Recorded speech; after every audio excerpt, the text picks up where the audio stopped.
parents, how can we talk to our kids about stewardship and giving offerings?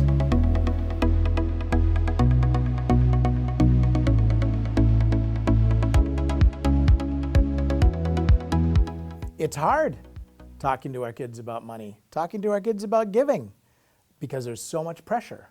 There's such an emphasis on money and material things and buying things.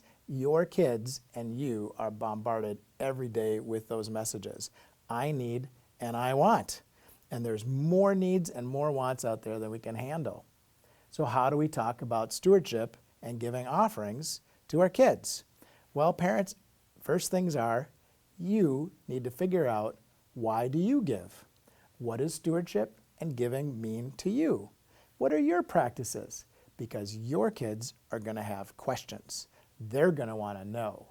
Mom, Dad, aunts, uncles, grandma, grandpa, why do you give to the church? Why do you give an offering? Do you have an answer for them? That's step number one. Step number two is a 3-word message: share, save, spend. Now, when I was a kid, I liked to focus on spend first. Then maybe I would save a little bit, and then if there was any left over, then I would share. And that's unfortunately how most people think about giving and think about stewardship. Spend first, save a little first, then if there's some left over, we'll share that. You start with share. The first thing is, God, thank you for all of my gifts. God, thank you for my blessings. I'm going to share first and give a portion back to God as a sign of thanks. Then, my parents would say, then you need to save for the future. You need to be responsible. And then they would say, with what's left over, you can spend on what you want to do or what you need in your life. Share, save, spend. It's a good habit to get into. But thirdly, parents, here's the thing. It's not just about what you say. Your kids were going to listen to you, but really, they're going to watch what you do. So I want to tell you a story. My dad used his gifts and talents to serve the church by being on the finance committee and helping with accounting every week. And at our church, when I was growing up, that was on Sundays after church. They would go to the counting room and count all the money and then put it in a bag and take it to the bank for the deposit. Well, when I was little, my dad decided that I needed to learn about money and stewardship. And I got to go into the counter's office with my dad and the other counters, and I was in charge of the change.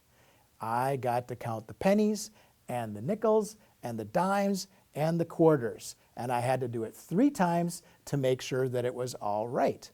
But while I'm there, I heard my dad and the other counters counting up money and checks and working with the calculator.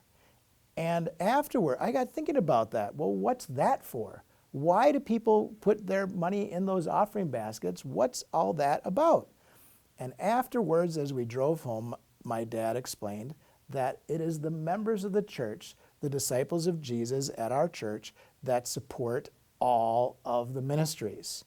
That's how the church works. The members of the church give their offerings as thanks to God, and they put it in there every week. Without the members responding in gratitude and generosity, nothing's going to happen.